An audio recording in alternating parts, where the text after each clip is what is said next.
벌써 여름이지 않습니까? 기쁘시죠? 이렇게 봄이 갔고 여름 가고 가을 가면 그냥 합격이 오지 않겠습니까? 자, 우리가 지금 공시법인데 교재 몇 페이지 펴놓고 계세요? 자, 59페이지 먼저 봐보십시오.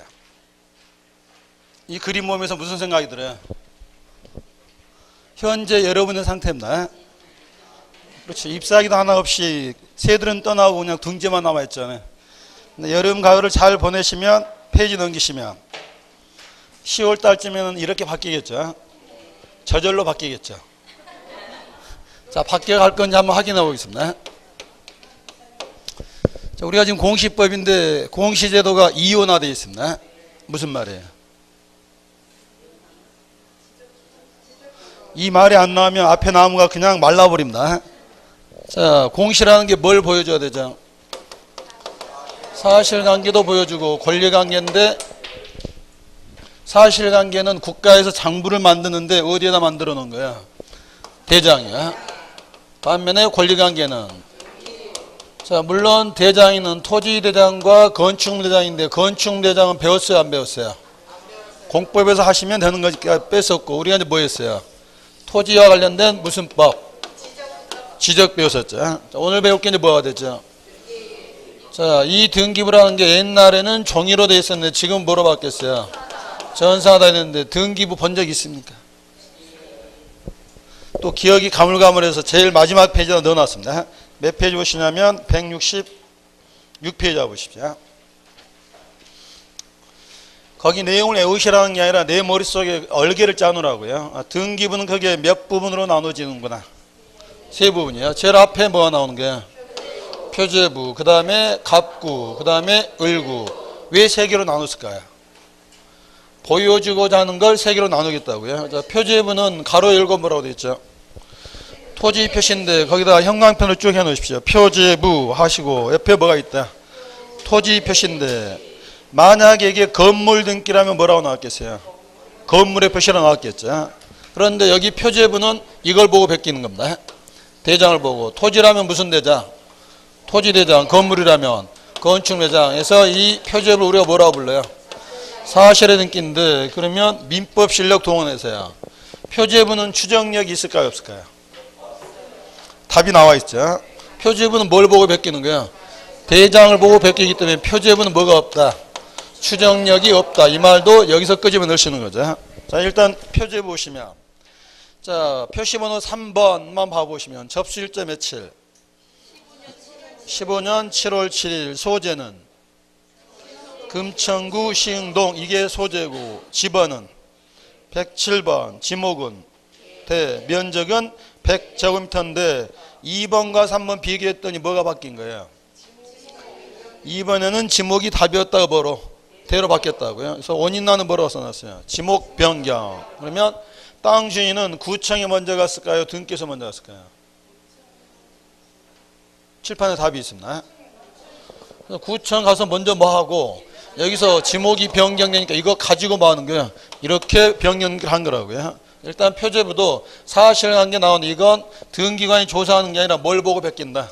대장 보고 베낀다고요. 그런데 등기를 두는 이유가 이거 보여주려고 만든 게 아니죠. 뭘 보여주려고요? 권리를 보여줘야 되는데 권리를 두 군데 나누는 거죠. 다시 형광펜으로 갑구하시고 그 다음에 옆에까지 여기는 뭐에 관한 사항? 자, 미등기였다가 최초로 하는 등기를 뭐라고 부르는구나? 소유권 보존 등기. 소유자 누구예요? 송유나. 등기 원인이 뭐죠? 보존 등기는 등기 원인과 연원리를 기재하지 않는데 그 말 쓰지 마시고 그냥 보존 등기는 뭐가 비어 있구나? 등기 원인이 비어 있구나. 눈으로 보시면 되고요. 자, 송유나가 누구한테 팔았죠? 김건우인데 김건우 주소 밑에 6번 해가지고 뭐가 나와 있죠? 얼마에 팔았어요? 얼마에? 1억 2천이요? 요즘 1억 2천짜리 집이 있을까요? 12억이에요. 그래서 이렇게 뭐도 나오는구나. 실거래가도 나온다고요. 자, 그 다음에 김건우의 주소가 지어지고 뭘로 바뀌었어요? 송이로에서 은행나무길로 바뀌었죠. 자, 바뀐 원인이 뭐냐? 전거, 거주지가 이전됐고 순위번호가 3번입니까? 2-1입니까? 이렇게 하는 거 뭐라고 부른다? 부기 등기. 왜 부기 등기냐? 동일한 사람이니까. 근데 등기 목적이 뭐예요? 그래서 거기 칸을 보시면 첫 번째 칸 제목이 뭐죠? 순위번호. 다음 칸은 등기 목적. 그 다음에 접수, 등기 원인, 권리자 및 기타 사항. 이렇게 5칸으로 구별되어 있다는 걸 머리에서 떠올리셔야 된다고요. 이때 지금 순위번호 2-1번은 등기 목적이 뭐다? 있는 거 다 읽어주면 됩니다. 등기, 명인, 표시, 변경, 등기 이렇게 부르고 요 정도는 나와줘야 여러분 다음에 새들도 와서 앉는다고요. 자, 갑구는 권리 중에 무슨 권 보여줬죠? 소유권인데 자, 을구에다도 마찬가지 형광펜 하시고 무슨 권? 소유권 이해의 권리를 적겠다는 건데 여기 나올 수 있는 게 가장 많은 게 뭐겠어요? 저당권. 자, 30초 드립니다. 1번 저당권이 여러 번 바뀝니다. 나름대로 한번 파악해 보십시오.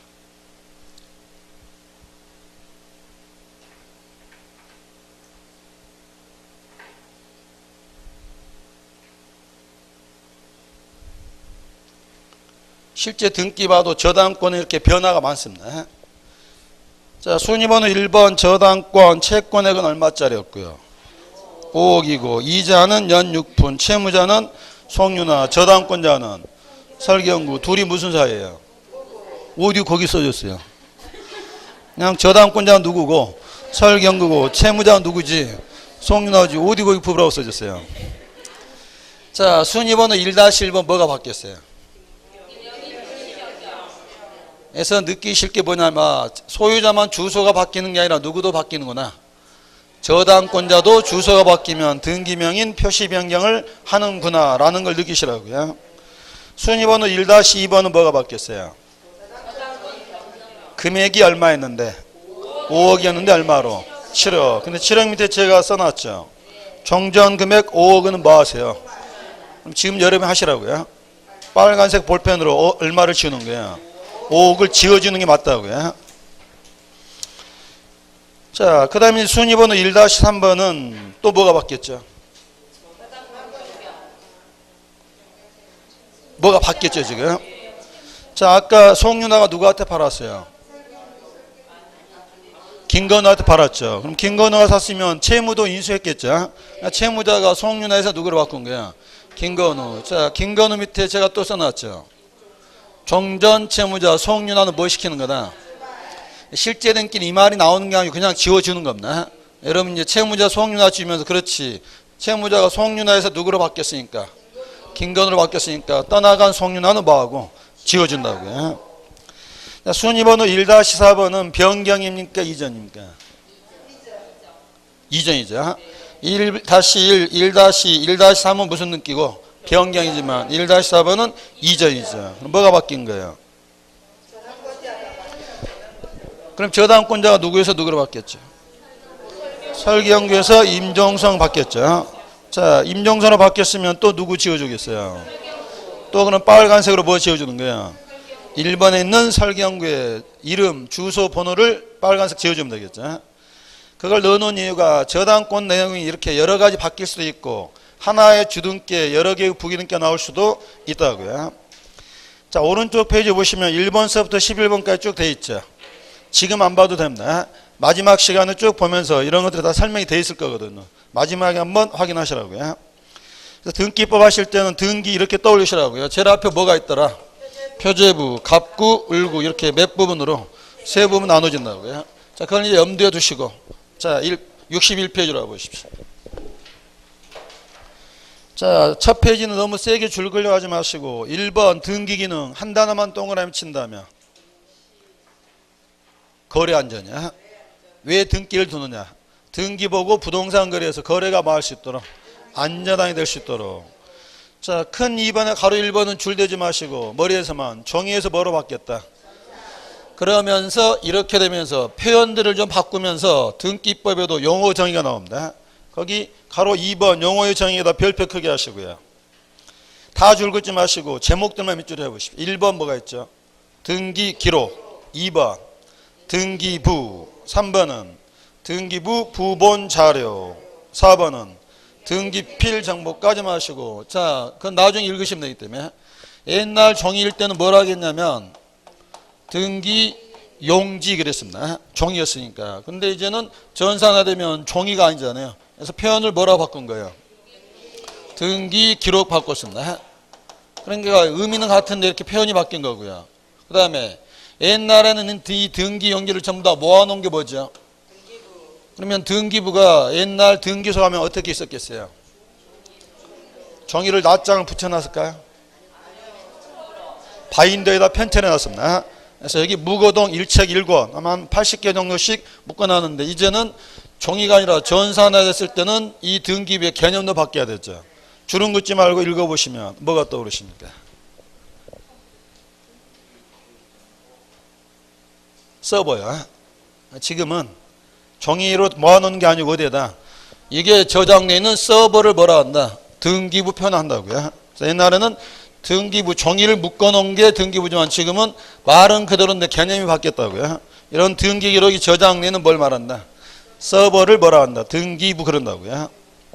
자, 그러면 이제 이게 온본 서버가 되는데, 이 서버가 만약에 바이러스 감염으로 내용이 사라져 버릴 수도 있잖아요. 그럼 그러면 안 되잖아요. 그래서 이걸 한 번씩 백업 받아야 됩니다. 백업 받아 놓는 걸 뭐라 하자? 3번 등기부 부원 자료. 뒷부분을 왜 밑줄 치지 마시냐면 몇 번 보다 와닿습니다. 그래서 이렇게 백업 받아 놓는 걸 뭐라 한다? 등기부 부본 자료. 자, 또 하나. 갑이라는 사람이 이렇게 소유자가 됐을 때, 옛날 종이일 때는 이분에게 이걸 만들어줬습니다. 등기 필증을 만들었는데 지금은 전산화됐잖아요. 이렇게 허접하게 만들어주는 게 아니고 뭘 출력해주죠. 그게 바로 뭐가 된다? 등기필 정보인데, 이런 거 본 적 있어요, 없어요? 자, 첫날이라 무료로 보여드립니다. 몇 페이지로 와보시냐면요. 자, 95페이지 먼저 와보십시오. 이게 뭘까요? 이게 옛날 말로 등기 권리증, 옛날 말로 등기 필증 그랬습니다. 등기 필증이라고 밑에 써졌어요, 안 써졌어요? 거기 색깔이 무슨 색으로 보이십니까? 지금 빨간색 입히십시오. 옛날엔 등기를 마치면 등기관 여기다 등기필 빨간색 도장 찍어준다고요. 이걸 등기필증 또는 등기 권리증을 했다가 지금은 제도가 바뀌었다고요. 자, 몇 페이지로 와보시냐면 109페이지. 우리가 그림은 말은 금방 잊어버리는데 이렇게 그림으로 보면 오래 하잖아요. 자, 109페이지 서류 제목이 뭐예요? 등기필 정보 동그라미 크게 하시고, 자, 이건 원래는 크기가 A4 용지입니다. 그 다음에 가운데 부분은 노출되면 돼요, 안 돼요? 스티커로 가려줍니다. 그래서 이제는 등기를 마치면 아까처럼 등기필증을 찍어주는 게 아니라 뭘 출력해줘요? 등기필 정보를 출력해준다고요. 자, 이걸 떠올리시면서 앞으로 오셔서 61페이지야. 영어 1, 2, 3, 4인데 그 영어는 시험 문장이 그대로 나올 수 있으니까 볼 때마다 확인하시라고요. 자, 그 밑에 큰 3번 처리도 외우는 게 아니고, 자, 따라 한번 나와보십시오. 갑과 을이 매매 계약을 체결했다. 그럼 두 사람이 등기를 맞아 신청할 것이고, 접수가 되면 누가 접수받고, 그러면 등기관이 뭐 할 것이고, 심사에서 이게 잘못됐으면 각하하고 요건이 갖춰지면 여기다가 등기를 하겠죠. 등기를 한단 말이 옛날엔 이랬거든요. 종이니까 기재 일회를 하고, 그 다음에 등기관이 만약에 그날 당직이 홍길동이었다면 홍길동에 뭐 찍는 거예요? 도장을 찍어놓나? 왜 도장 찍어야 돼요? 그래야 다음에 누가 처리했는지 확인할 수 있잖아요. 이게 종이 시절인데 지금은 전산화되면서는 기재란 말을 쓰면 안 되겠죠. 자, 거기 3번에 가로 1번 두 단어만 밑줄 하시고요. 옛날에 뭐 했지만 기재 나뉘지만 가로 2번 내려서 밑줄을 새롭게 쳐보십시오. 표현이 바뀌는 겁니다. 이제는 기재하면 안 되잖아요. 컴퓨터에다 불러오니까 이렇게 바뀌는 거죠. 컴퓨터 불러다가 뭐하고 기록하게 되고, 그 다음에 여기 날인이라는 말도 쓰면 안 되겠죠. 쉬운 말로 하면 등기한으로 발령받을 때 아이디를 주게 되면 뭘 남기는 게? 아이디를 남기면, 그러면 날인의 효과가 있다고요. 이건 외우는 게 아니라 옛날에는 기재했는데 표현이 뭐라고 바뀌고 기록, 그 다음에 날인이 아니라 뭐 한다? 식별보를 남겨준다. 그러면 등기는 맞춰진다고요. 61페이지 이렇게 바뀌었다는 것만 한번 머리에서 확인하시고요. 페이지 넘겨보시면 62페이지 4번에다 별표 크게 하시고 이게 2011년에 새롭게 규정되고 한 3번 읽어먹었습니다. 먼저 읽으신 다음에 사례로 물어볼게요.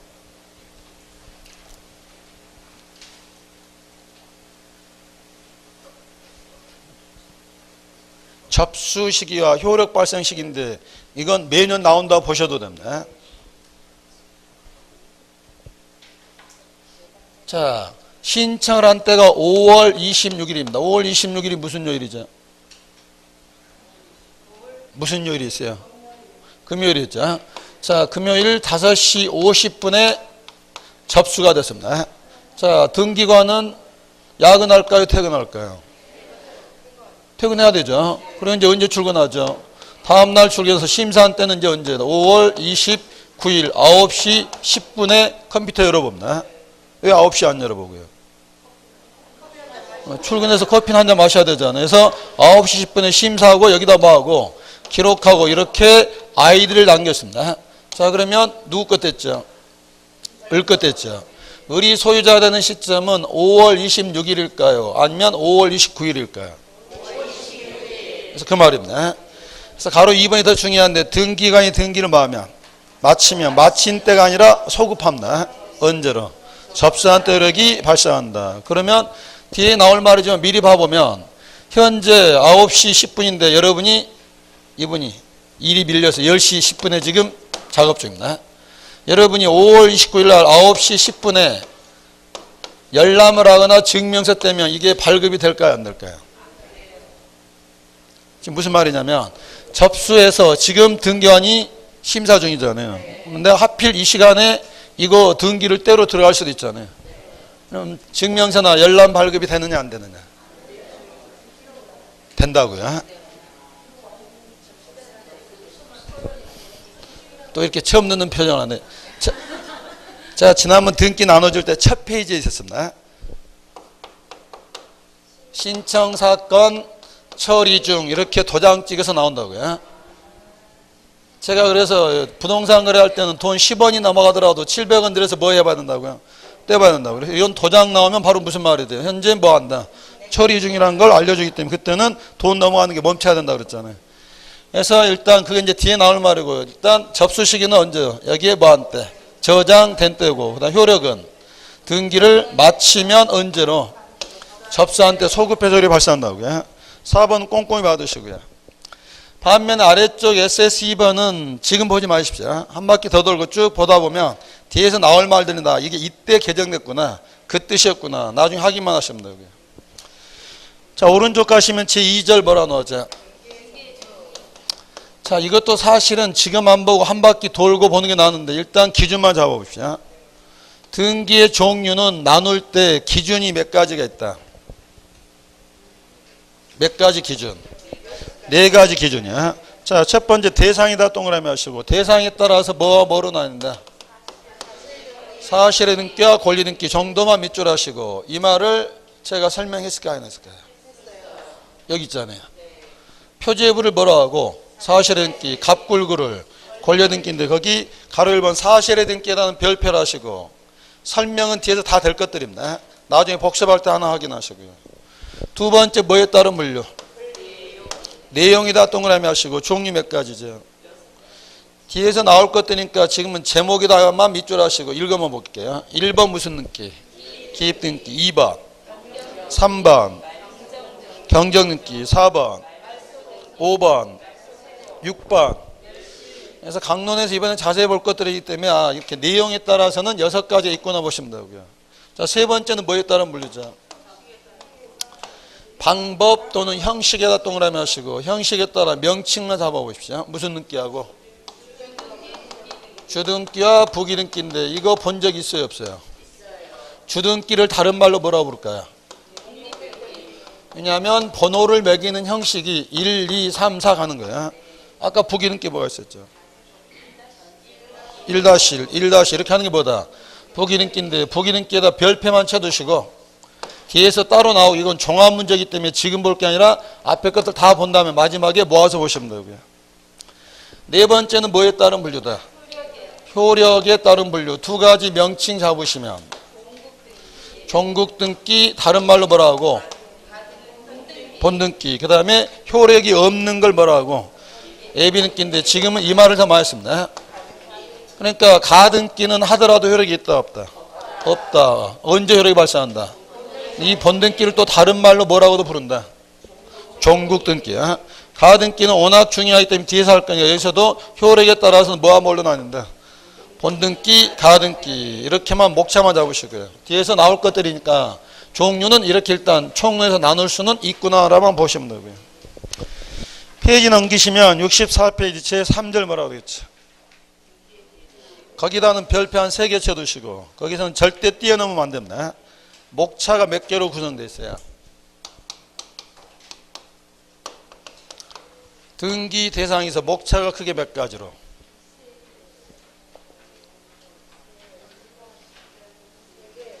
세 가지로 되어 있잖아요. SS1번 뭐 나오고 물건 SS2번 권리 SS3번 책 볼 때 무조건 파지 마시고 이런 큰 타이틀 나오면 먼저 목차를 잡아야 된다 그랬잖아요. 먼저 뭘 정하는구나. 어떤 물건이 등기할 수 있느냐. 자, 물건에는 크게 부동산과 동산인데 우리는 지금 무슨 법 배우는 거죠? 부동산 등기법이니까 무엇은 빠져라. 근데 주의할 점은 민법 시간에는 동산도 등기 대상이 돼야 안 돼요. 되죠. 근데 여기는 왜 엑스페어 하냐면 여기 앞에 우리는 수식어를 이걸 있다고 전제하는 거죠.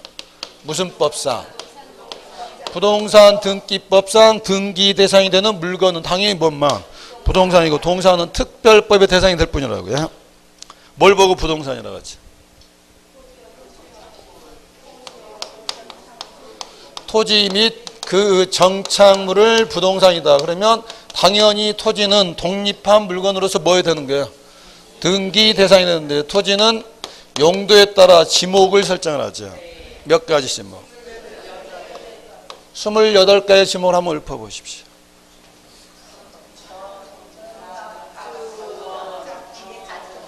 지금 너무 무리하시는 거 아니에요? 이런 무리한 요청을 받으면 정중하게 거절하면 됩니다. 내가 보는 시험은 주관식이 아니고 그걸 뭐하러 눈 감고 외우냐. 눈 뜨고 구별하면 되지. 자, 여기 28가지 지목은 모두 다 등기할 수 있습니다. 도로가 됐든 특히 뭐도 하천도 등기 대상이 되는데 올해는 하천 쪽에서 하나 나올 문제가 있습니다.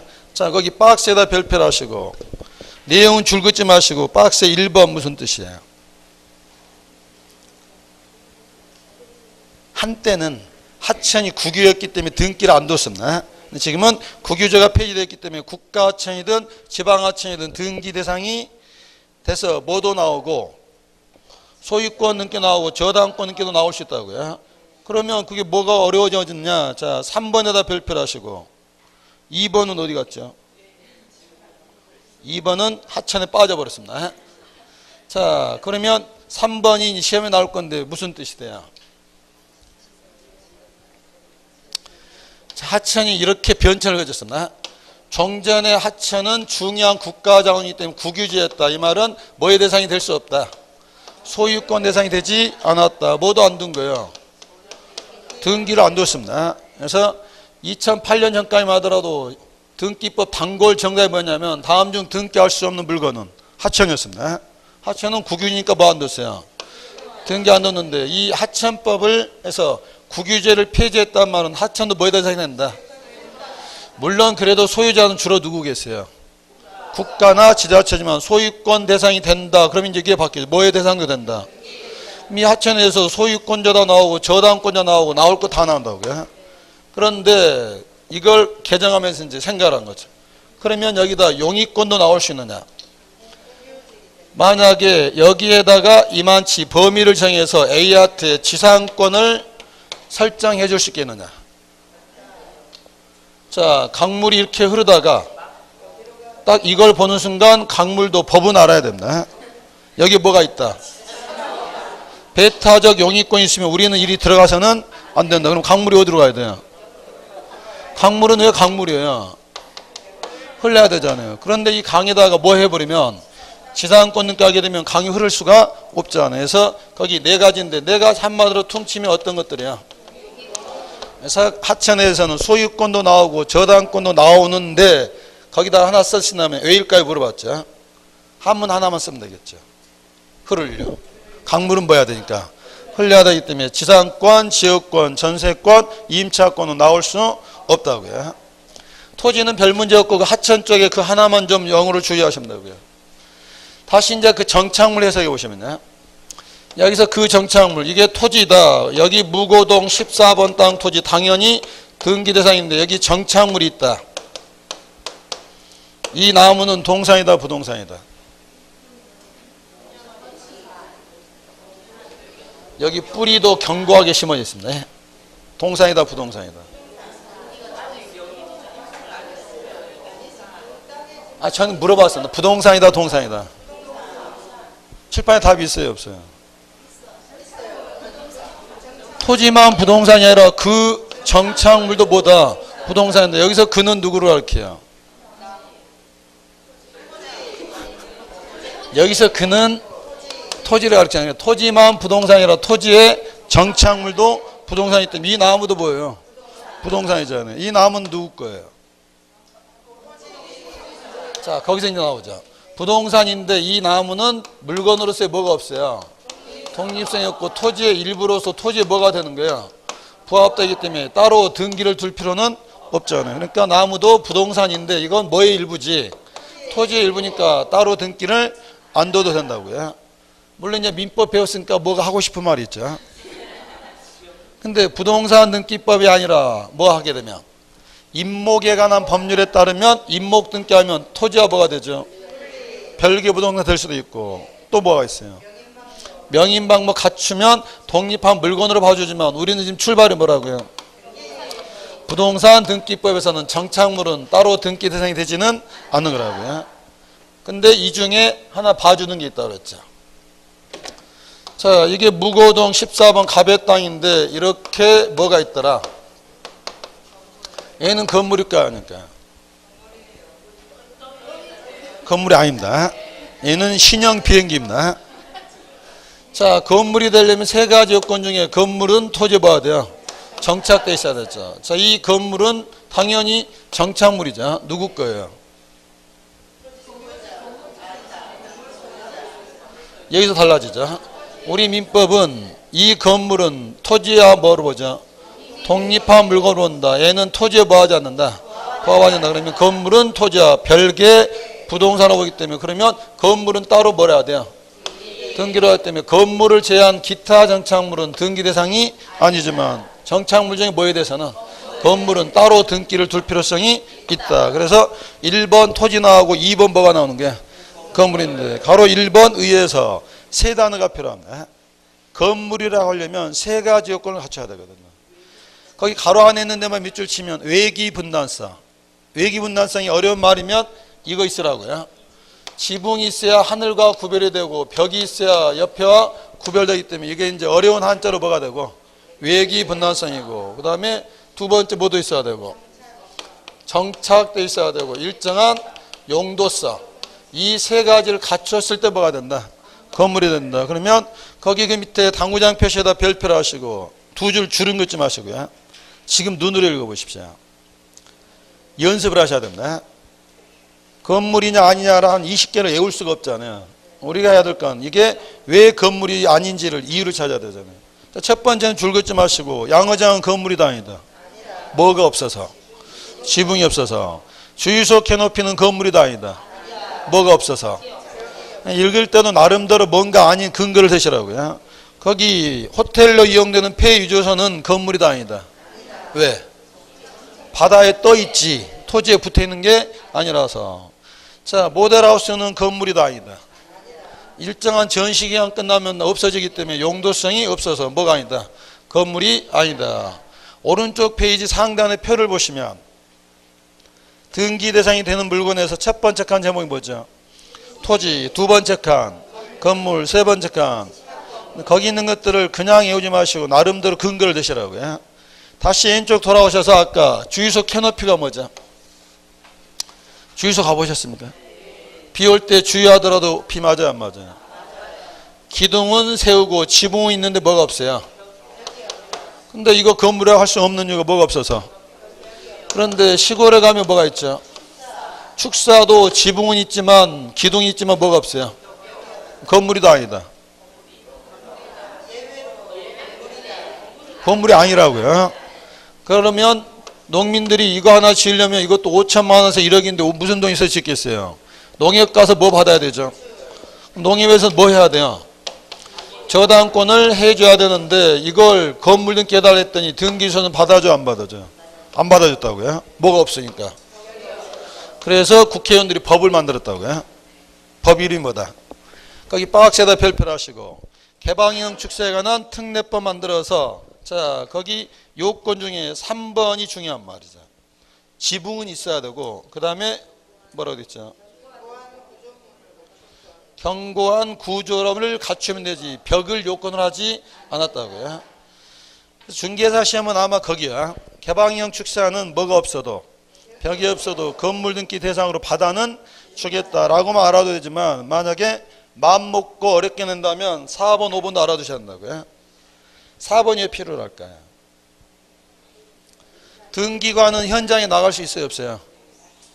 등기관은 현장에 안 나가잖아요. 그러니까 구청 공무원이 가서 무엇을 만들어 와라. 건축물 대장이 있어야 된다. 그 다음에 5번이 중요하겠죠. 연면적이 얼마는 돼야지.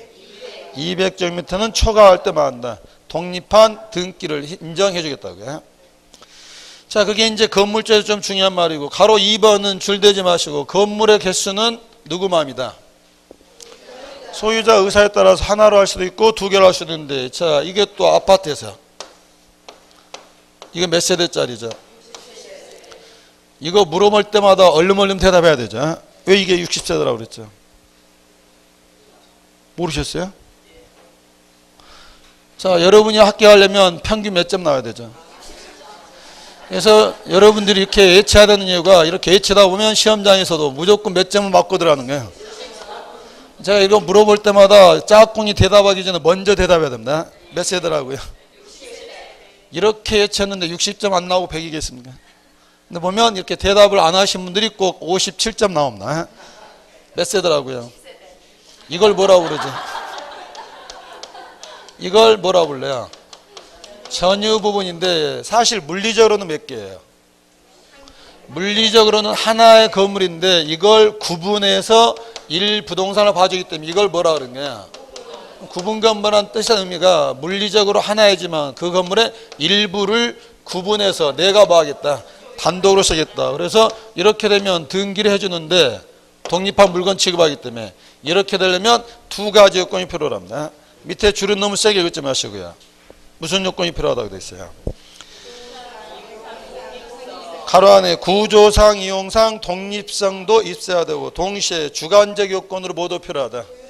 소유자의 구분 의사도 있어야 된다고요. 이런 두 가지를 갖춰주면 구분 등기를 해준다고요. 근데 그 밑에 당구장 표시에 쭉 밑줄 하면서 무슨 뜻이에요?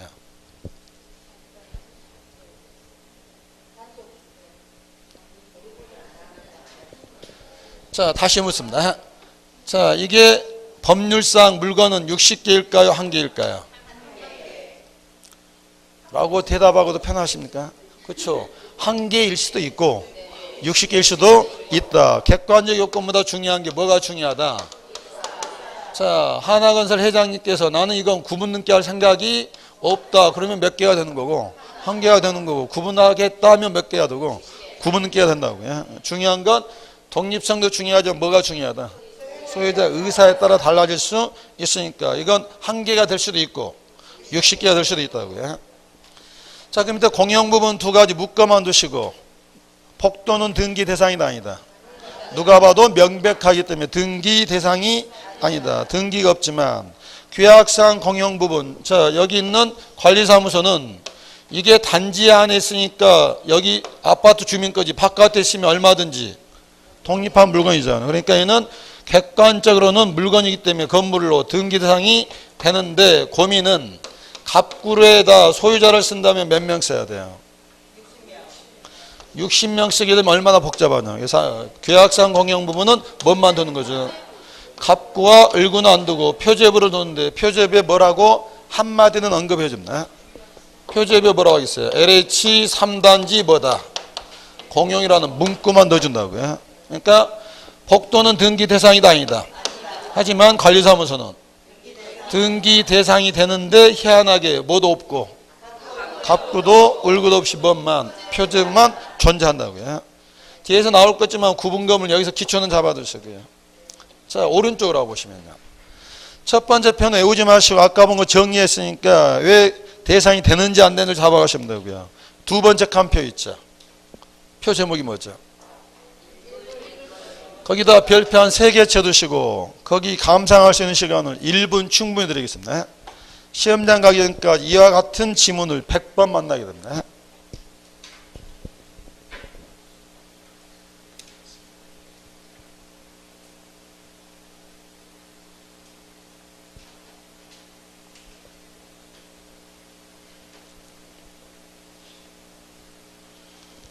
이미 알고 있는 거죠. 정말 거짓말 보태지 않고 시험장 가기 전까지 수업 시간에 100번은 듣게 된다고요.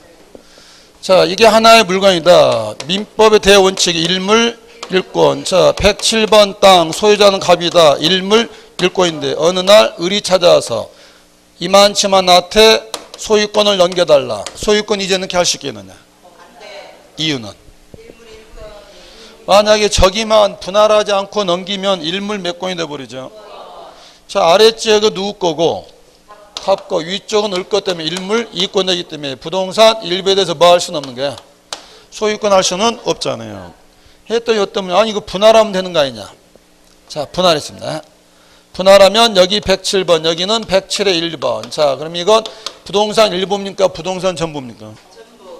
여기서 말하는 부동산은 하나의 부동산인데 이건 당연히 일물일권 지켜지잖아요. 그러니까 여기서 이 말 속에는 부동산 일부에 대한 소유권 이전은 할 수 없단 말은 부동산은 하나인데 뭐 하지 않고서 분할하지 아니한 상태에서 소유권 이전하는 건 된다 안 된다? 이게 안 된다면 소유권 이전을 전제로 하는 것들도 다 안 되는 거죠. 거기 표에서 소유권 이전 가로 하나 뭐가 있죠? 가압류 가처분도 안 될 뿐만 아니라 또 하나 뭐가 있어요? 저당권은 가능할 것 같은데 왜 안 될까요? 자, 저당권을 부동산 일부에 설정했다. 이분은 돈 못 받으면 뭐 집어넣죠?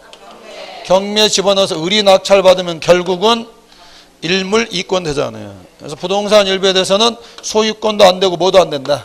저당권, 그 다음에 소유권을 전제로 하는 가짜 사명제도 할 수가 없다. 그런데 이해가 있죠. B가 찾아와서요. 네 땅 이만치만 나한테 빌려주면 안 되겠느냐. 자, 용의권 할 수 있다 없다. 자, 방이 4칸짜리인데 다 갑의 집인데 B가 와서 방 한 칸만 빌려달라 해줄 수 있어요 없어요? 용의권은 타인의 부동산을 사용하는 거잖아요. 그래서 여기 표 오른쪽 부동산 일부에 대한 뭐 할 수는 있다. 용의권이나 임차권은 할 수 있는데 제가 한마디 써놨죠. 어딘지는 알아야 될 거 아니냐. 도면에다가 그 부분을 뭐 해서 빗금 쳐서 가려주면 어디에 용의권이 있다는 거 알 수 있다고요. 이 말을 다시 바꾸면 부동산 일부에 대해서는 뭐 하지 않고서도 분할하지 않고서도 뭐가 가능하다. 용의권을 할 수가 있다고요. 자, 이거 이제 그런 대로 이제 맞추는데 이제 그 아랫부분 권리 일부 뭐라고 되어 있죠? 지분. 자, 여기 508호 아파트인데 남편 지분 2분의 1, 부인 지분 2분의 1이다. 이 상태에서 남편이 부인 모르게 이 소유권 지분 넘길 수 있어요 없어요? 있어요. 그렇게 넘겼다면 어떻게 돼요? 쫓겨나죠. 근데 쫓겨날 거 각오하고도 이렇게 넘길 수 있어요 없어요? 왜냐하면 민법 시간은 무슨 자유죠? 지분 처분의 자유이기 때문에 공유자는 다른 공유자의 동의 받을 거 없이 지분을 넘길 수 있잖아요. 자, 이게 가능하다면 지분에 대한 뭣도 가능하겠어요? 저당권도 가능한 거죠. 표 아래쪽이 부분이야. 권리 일부 다른 말로 뭐라고 했고요. 지분에 대한 소유권이나 저당권은 할 수 있다. 물론 이때 다른 공유자 동의 받아야 안 받아요? 지분 처분의 자유이기 때문에 동의 받을 것도 없다고요. 자, 근데 이제 여러분이 제일 많이 헷갈리고 늘 틀리는 게 이거야. 자, 이게 아파트인데 부부 공동명의로 돼 있더라. 자, 여기서 A라는 사람이 이 아파트 전세 들어가려고 합니다. 자, 가서 봤더니 아파트가 마음에 들더라. 자, 전세권 하려고 계약서 쓰고 전세권 등기를 하려고 합니다. 그랬더니 공유자 1인이 와서 내가 너에게 우리 아파트 전체를 빌려주겠다. 이렇게 전세권 등기를 할 수 있느냐. 지금 거기 폐에서 마지막 말 보고 있는 거죠. 뭐에 대해서? 권리 일부, 지분에 대한 뭐 할 수는 없다. 영위물권 등기할 수 없다. 그러니까 공유임에도 불구하고 지분권자 1인이 전세권 등기할 수 있다 없다? 없다라고 거기 책에 되어 있죠. 이유를 해야 된다. 왜 할 수 없을까요?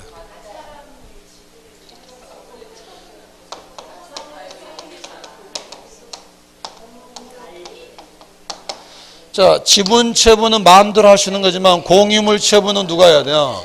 전원해야 하는데 이 공유물에 대한 영위물권, 배타적 영위권을 설정하는 것은 공유물을 뭐 하는 거야?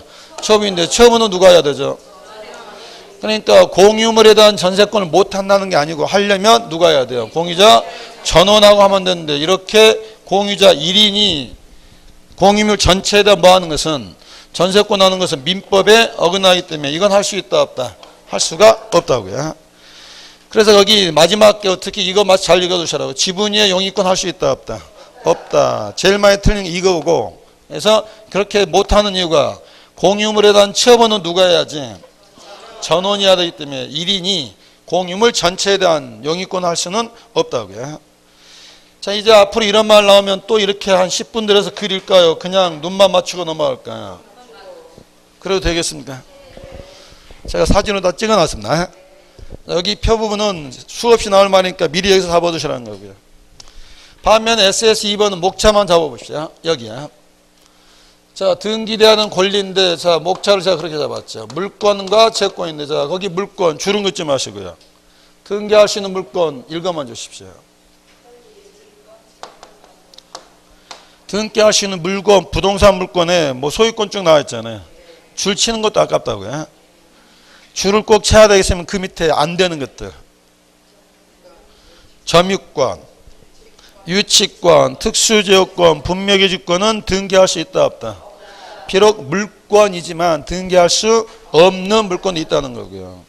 두 번째 칸 제목은 부동산 물권입니까? 그냥 물권입니까?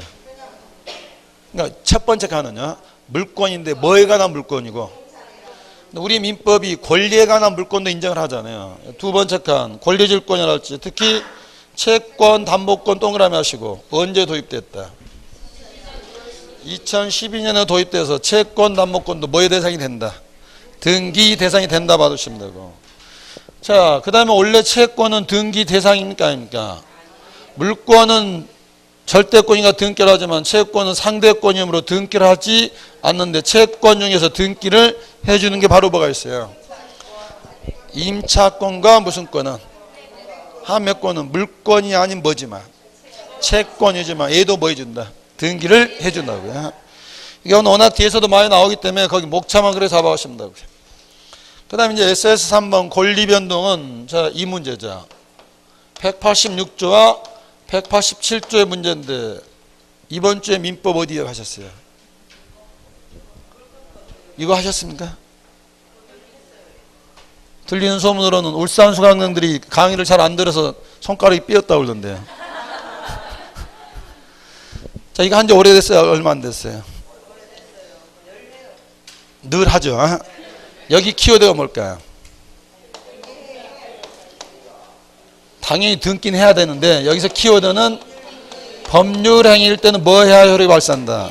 등기해야 된다. 187조는 키워드가 뭐예요? 의사표시가 아니라 법률에서 규정이 있다면 뭐 안 해도 된다. 등기 안 해도 효력이 발생하지만 다만 당신들이 뭐 하려면 처분하려면 그때는 뭐 한다? 등기인데 그러면 이따 그림 나올 거고 여기서만 놓고요. 여기서 등기하고 여기서의 등기는 격이 달라집니다. 186조 등기는 등기해야만 뭐가 되죠? 효력이 발생하기 때문에 이때 등기는 무슨 요건이고 효력 발생 요건으로서 등기해야 되지만 187조 등기는 등기 없이도 효력은 발생하고 다만 이때는 뭐 하기 위해서 처분 요건으로서의 등기가 되는 거죠. 자, 법률행위 중에 제일 많은 게 뭐겠어요? 매매는 계약의 일종류니까 법률행위 제일 많은 건 계약이죠. 자, 갑이라는 사람이 부동산 가지고 있다. 갑이 을에게 청약한다. 내가 집을 한 채 가지고 있는데 1억 준다면 팔겠다. 승낙이 됐다. 두 사람 간에 의사합치가 됐잖아요. 계약이 체결됐죠. 자, 이런 계약을 무슨 계약이라고 그래요? 이런 계약을 매매 계약 그럽니다. 네가 돈 주면 물건 준다. 이게 매매 계약이야. 만약에 네가 집 주면 내가 시골에 땅 준다. 교환계약. 너한테 그냥 집 한 채 주겠다. 증여계약이잖아요. 근데 여기 다 계약, 법률행위는 무슨 단어가 키우더라고요. 그래서 너희들의 의사표시만으로는 인정을 못 해주겠다. 뭐 해야 된다? 따라서 갑과 을이 매매계약 체결했다. 을이 소유자가 되는 시점은 계약금 치른 때다, 잔금 치른 때다. 그것만으로 안 되고 뭐 해야 된다? 등기해야 된다. 따라서 등기함으로써 뭐 하는 게 효력이 발생하잖아요. 이게 일반적인데 원인이 뭐일 때? 계약일 때. 그런데 꼭 계약만이 있는 거 아니잖아요. 갑이 이렇게 건물 가지고 있다가 갑자기 사망해서 뭐가 됐다? 상속이 개시가 됐다. 아들은 갑다시다. 자, 이분이 사망했단 말은 법적으로 무슨 뜻이 되죠? 자연인은 권리 능력을 언제서부터 언제까지 가져요? 출생에서 사망할 때까지. 그러면 사망하면 권리 능력이 없다는 말은 이 칠판에서는 뭘 뜻하는 거예요? 갑은 소유자가 될 수가 없다. 사망하는 순간 소유자가 안 됐잖아요. 그럼 이 소유권은 어디로 가야 되느냐? 만약 이때도 186조를 적용시킨다면 아들은 뭐부터 해야 돼요? 근데 그죠? 사망신고하고 등기소 먼저 가야 되잖아요. 그러면 장례식장에 기다리는 고모나 삼촌이 뭐라 하겠어요?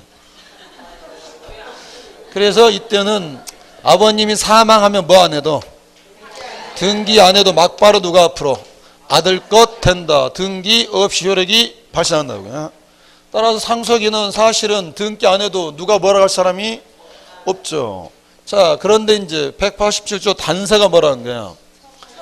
네가 이걸 다른 사람한테 처분하려면 이렇게 해서는 안 되고 나중에 이제 중간 생략 등기는 되지만 원칙은 네 앞으로 먼저 뭐하고 상속 등기를 하고 그 다음에 뭐해라. 자, 그러면요. 아버님은 사망한 때가 4월 4일이고 상속 등기한 때는 5월 4일이다. 갑다씨가 소유자 된 때는 4월 4일이다. 5월 4일이다. 4월 4일 뭐 없이도. 그러면 여기서도 뭘 알아놔야 되냐면요. 등기 없이 된다고만 알아놓을 게 아니라 그러면 등기 없이 되더라도 언젠가 넘어가는 기준 날짜는 필요하다고요. 자, 아래쪽에서는 조문만 보시고요. 큰 1번 제목 등기하여야 거기 잡으시고 가로 1번 몇 조 나와 있죠? 거기만 동그라미 하나 하시고 줄은 긋지 마시고 페이지 넘겨셔서 큰 2번은 몇 조가 나오겠어요? 거기 가로 1번 조문 낭낭한 목소리를 한번 읊어보십시오.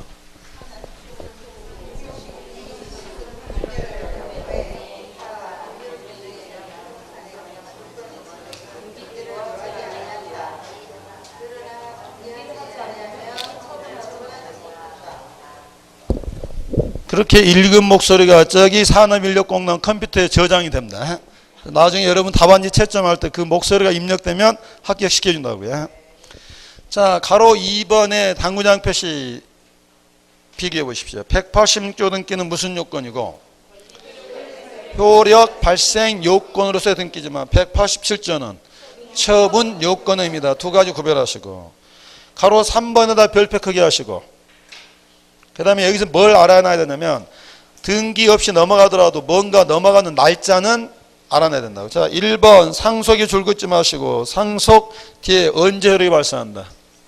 사망한 때. 그런데 앞으로야 상속이란 말이 나오면 늘 이것도 같이 보시라고요. 법인의 합병도 자 상속은 자연인 간의 포괄승계고 합병은 법인 간의 포괄승계다. 자, 지금 외환은행이 있어요 없어요? 외환은행이 뭘로 합병됐죠? 그럼 외환은행이 가지고 있던 소유권은 누가 앞으로 넘어가는 거예요? 하나은행 넘어가잖아요. 뭐 없이. 그러니까 여기에 외환은행이 돼 있다가 한 번은 이렇게 할 건데 등기 없이도 넘어가는데 언제 넘어가는 날짜는 필요하잖아요. 그게 언제다? 합병 등기한 때 부동산에는 이전 등기 안 하더라도 효력이 발생한다고요. 자, 2번 공용갱수란 말보다는 요즘 뭘 더 많이 쓰죠? 수용이요. 그러면 LH에 수용됐다. 언제 LH 거다? 수용 개시일 잡으시면 되고. 3번 판결이 떨어지면 언제 소유권 넘어간다? 확정된 때 밑줄 하시고 그 밑에 형성 판결이라는 별표 크게 하시고 형광펜 넣어도 됩니다. 187조 판결은 무슨 판결을 말하고? 형성 판결이고, 형성 판결 나오면 그래도 두 가지 정도는 읊을 수 있어야 된다. 무슨 판결과? 공유물 분할 판결과 사행위 취소 판결이다. 가다가 뒤에 두 군데도 밑줄 하시면 무슨 판결은? 이행 판결과 확인 판결은 등기해야 된다. 이따 이건 다시 설명할 거니까 거기다 형광펜 넣어두시고요. 4번 내가 건물을 낙찰받았다. 언제 낼 것이다? 매각대금을 안 납하게 되면 등기 없이도 소유권으로 넘어간다는 거고요. 이 네 가지는 187조에서 명문으로 들고 있는 것이고 기타 법률 규정이 민법책 가면 한 20가지가 있습니다. 여기서 몇 가지만 넣어놨죠. 자, 5번 이유가 뭘까요? 자, 이거야. 건물을 내가 신축했다. 그러면 이 건물을 지은 사람 거 되죠. 근데 만약 이때도 등기해야 내 것 되느냐 아니면 건물이 완성되면 내 것 되느냐. 이유는 건물을 짓는 것은 법률행위입니까? 사실행위입니까? 법률행위가 아니잖아요. 그래서 건물이 뭐하는 순간? 완성되는 순간 뭐한다? 원시 지대한다. 하지만 처분하려면 뭐하고 처분하세요? 그때 등기는 무슨 등기다? 보조 등기야. 자, 또 하나. 건물을 지어놓고 등기까지 해놨는데 이 건물이 뭐가 됐다? 멸실됐다. 소유권 어떻게 돼요?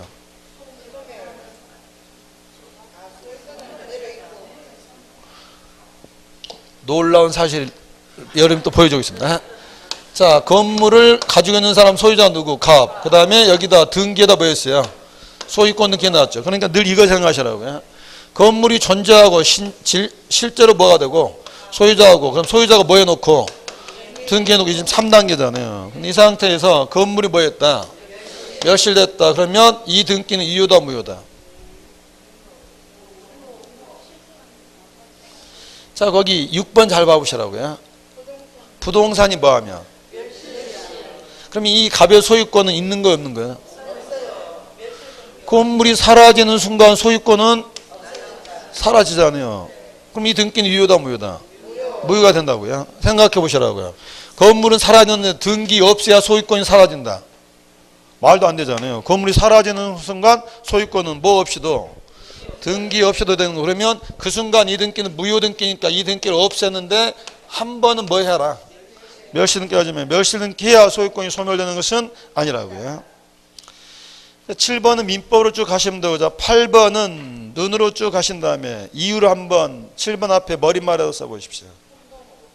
왜 채권이 소멸하면 저당권은 말소 등기 없이 소멸하느냐 이거죠. 자, A라는 사람이 1억 채권 빌려주고 저당권 등기를 이렇게 마쳤다. 그래서 이 채권에 관한 저당권을 보여주기 위해서 등기가 나왔죠. 돈을 다 갚았다는 말은 무슨 말이 되죠? 저당권도 소멸된다고요. 뭐 안 해도. 그러니까 이 저당권은 채권을 담보하기 위한 종된 권리니까 무슨 성격이 있죠?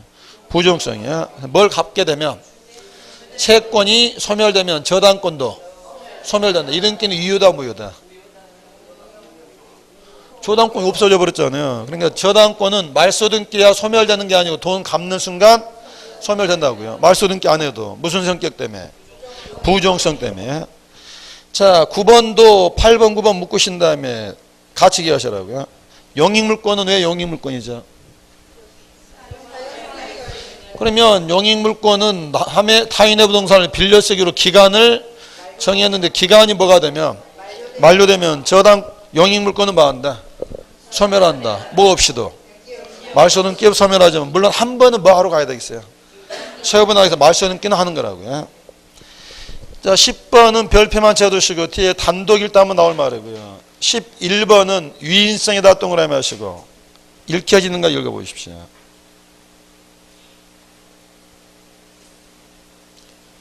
이따가 말소 등기할 때 볼 거니까 원인행위가 뭐가 되면 무효가 되면 소유권은 뭐 없이도 말소 등기 없이도 당연 복귀되는데 우리 판례가 물권행위 멀치하기 때문에 위인성이기 때문에 12번 13번도 그 민법 조문니까 쭉 가시고 해서 그 내용을 아래 표로 만들어 놨죠.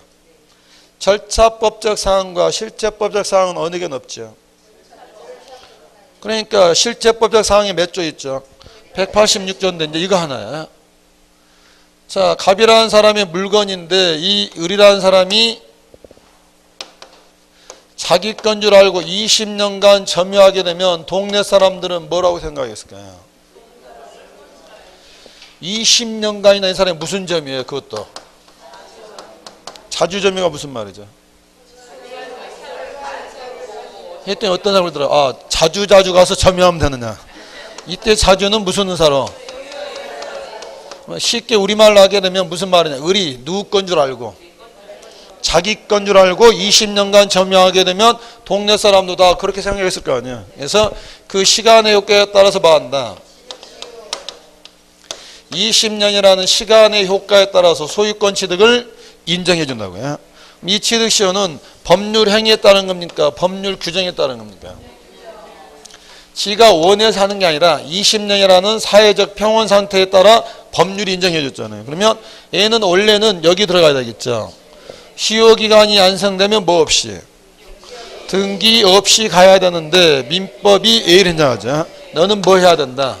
등기를 해야 된다. 그래서 원래 취득시효는 187조와 같이 써야지만 표를 봤더니 어디에 있어요 지금? 186조와 같이 있잖아요. 그래서 취득시효는 무슨 사항이 된다? 실체법적 등기사항인데 나중에 이 표가 기억날까요? 한 장 앞으로 가보십시오.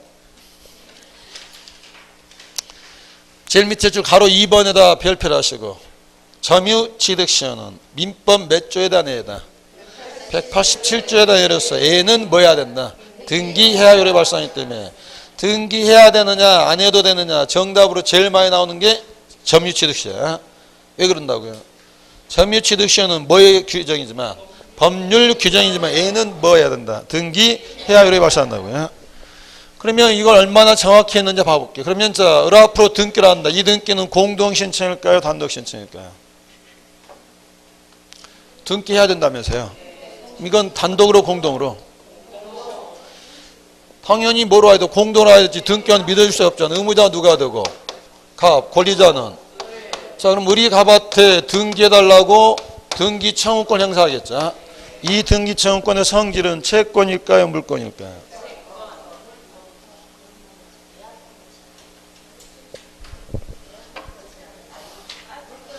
또 잘 따라오다가 옆으로 새는 거죠. 점유취득시효는 뭐 해야 된다고요? 등기해야 요래 발생하는데 등기는 공동신청이니까 을은 갑에게 등기 청구권 행사하는데 이때 을이 갖는 등기 청구권의 성격은 채권적 청구권이다, 물권적 청구권이다.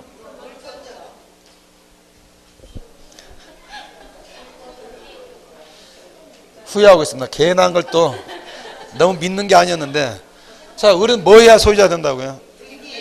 등기 안 했죠. 등기 안 했으면 소유자가 아니야. 물권이야, 채권이야. 이 성질은 당연히 뭐가 되는 거야? 채권적 청구권이 될 수밖에 없잖아요. 그러니까 여기 취득시효가 자주 나오는 이유가 비록 이 사람은 법률 규정에 따른 거지만 등기를 하기 전까지는 물권자가 아닌데 등기는 공동으로 가야 되고 을은 갑에게 등기 청구권을 행사할 건데 이 성질은 뭐가 될 수밖에 없어요. 채권적 청구권이 될 수밖에 없다고요. 다시 넘어오셔서 아래쪽 표를 잘 봐보시라고요. 실제법적 사항은 186조와 취득시효고 이걸 더 둘러싼 더 큰 개념이 뭐가 돼요? 절차법적 사항이에요. 그러면 186조에 해당하는 것들은 당연히 뭐도 되면서 절차법적 사항도 되고 187조 것들은 등기 안 해도 되지만 등기할 수는 있으니까 절차법적 사항에 들어가는데 그러면 절차법이 무엇이냐? 오른쪽으로 보십시오.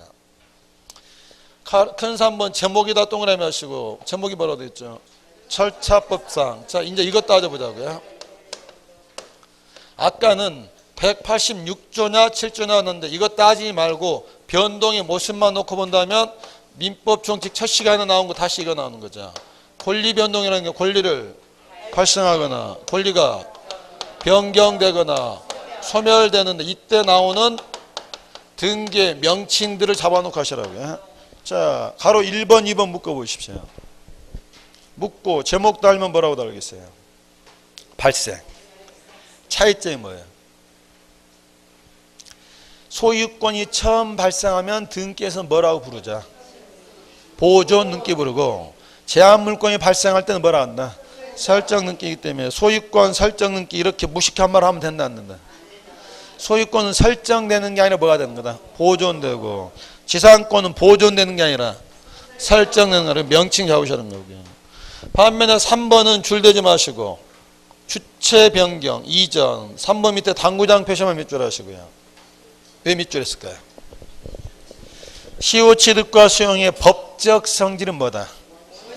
엄밀히 따지면 보존 등기가 맞는 거지만 절차법에서는 무슨 등기로 하겠다? 이전 등기로 하겠단 말이고요. 4번은 줄대지 마시고 내용의 변경 가시고, 5번은 끝까지 밑줄 하시고 처분 제한 등기, 특히 한문 한번 읽어보십시오.